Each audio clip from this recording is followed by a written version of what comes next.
Hello friends, இன்றைக்கி என் பையனுக்கு புதினா சாதம் தான் செய்ய போகிறேன். எப்படி செய்யலான்னு பார்க்கலாம் வாங்க. புதினாலேயும் நிறைய ஹெல்த் பெனிஃபிட் இருக்குது. என்னென்னு சொல்கிறேன் பார்க்கலாம். இப்போ புதினா எடுத்து வச்சுருக்கேன், கொஞ்சம் கொத்தமல்லி கொஞ்சம் எடுத்திருக்கேன், கருவேப்பிலை, இஞ்சி கொஞ்சம் எடுத்திருக்கேன், ஒரு பச்சை மிளகா, ஆனியன் கட் பண்ணி வச்சுருக்கேன். ஏன்னா நம்ம வந்து நிறைய பச்சை மிளகா போடாதீங்க, காரமாக இருக்கும். கொஞ்சம் தான் ரைஸ் பண்ண போகிறோம். இப்போ எல்லாத்தையும் மிக்சியில் போட்டு அரைச்சிடலாம். ஆனியனை மட்டும் போடக்கூடாது.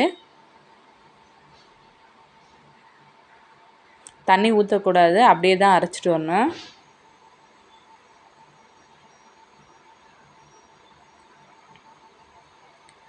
பாருங்கள், இப்போ நல்லா அரைச்சிட்டேன். இப்போ தாளிக்கிறதுக்கு கடுகு, சீரகம், 1 ஸ்பூன் கடலைப்பருப்பு, உளுத்தம்பருப்பு எடுத்து வச்சுருக்கேன். இப்போ 2 ஸ்பூன் அளவுக்கு ஆயில் ஊற்றிட்டேன். இப்போ வடித்த சாதம் ஒரு பிளேட்டில் எடுத்துருக்கேன். கடுகு 1 ஸ்பூன், சீரகம் ஒரு 1/2 ஸ்பூன் போட்டுடலாம். பொரிஞ்ச உடனே கடுகு, உளுத்தம்பருப்பு போட்டுடலாம். நல்லா ஃப்ரை பண்ணுங்கள், பொன்னிறமாக ஆகட்டும். புதினா வந்து பசி எடுக்கிறதுக்கு ரொம்ப உதவியாக இருக்கும். அதனால் குழந்தைங்களுக்கு புதினாவும் கொடுங்க. நான் ஆல்ரெடி புதினா துவையல் கூட போட்டிருக்கேன். ஏன்னா புதினா துவையல் வந்து இட்லிக்கு வச்சு கூட சாப்பிட்லாம், டேஸ்ட்டாக இருக்கும். ஏன்னா பச்சையாக இருக்க எல்லாமே சாப்பிட்றது ரொம்ப ரொம்ப நல்லது. நான் ஆல்ரெடி கருவேப்பிலையில் பண்ணியிருக்கேன், முருங்கைக்கீரையிலையும் பண்ணி வச்சுருக்கேன். இப்போ புதினா ரைஸ் பார்க்கலாம்.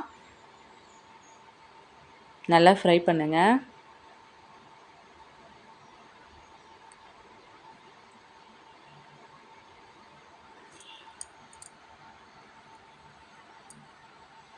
முடிஞ்ச அளவுக்கு குழந்தைங்களுக்கு நிறைய ஹெல்த்தி ஃபுட்டாகவே கொடுங்க.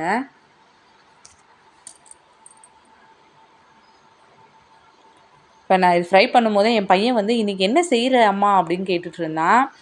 இந்த டைமில் வந்து நீங்கள் ஆனியன் ஆட் பண்ணோம். பட் என் பையன் வந்து பார்த்துட்டு ஆனியன் வேணாம் அப்படின்னு சொல்லிட்டான். அதனால் நான் ஆனியன் ஆட் பண்ணல. அதுக்கு பதிலாக நம்ம அரைச்சதை மட்டும் போட்டுடலாம். ஆனியன் போட்டாலும் நல்லாயிருக்கும், போடலனாலும் டேஸ்ட்டு நல்லாயிருக்கும். இப்போ அரைச்சிட போட்டு நல்லா ஃப்ரை பண்ணுங்கள். இப்போ பாருங்கள், எவ்வளோ பச்சையாக இருக்குல்ல, அதனுடைய கலர் வந்து கொஞ்சம் சேஞ்ச் ஆகணும். அதேமாரி கலர் சேஞ்ச் ஆகி இன்னும் கொஞ்சம் திக்னஸ் வரும். இந்த கிரேவி மாதிரி இருக்குல்ல, அதில்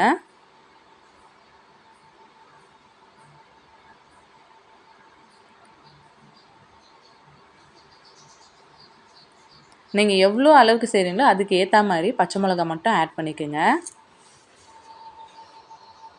பார்த்தீங்களா, இப்போயே கொஞ்சம் கலர் சேஞ்ச் ஆகிடுச்சு. இந்த டைமில் சால்ட் ஆட் பண்ணிடலாமா.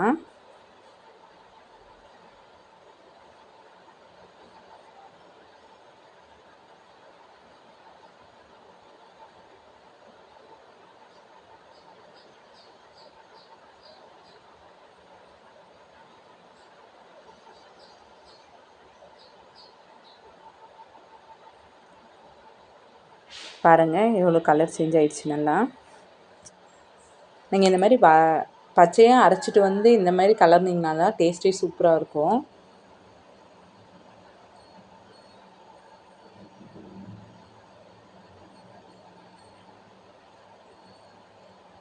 பார்த்தீங்களா, அப்படியே கலரும் போது தெரியுதா உங்களுக்கு, அந்த கரண்டியில் இதுவாகுதில்ல, இந்த ஸ்டேஜில் இருக்கணும்.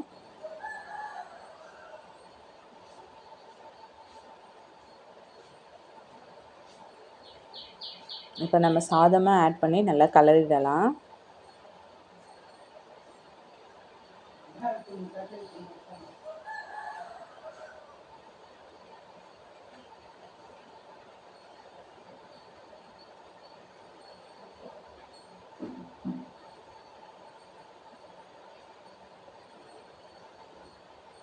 இப்போ எல்லாத்தையும் நல்லா கலரிடலாம். அடுப்பு ஆஃப் பண்ணிடலாம்.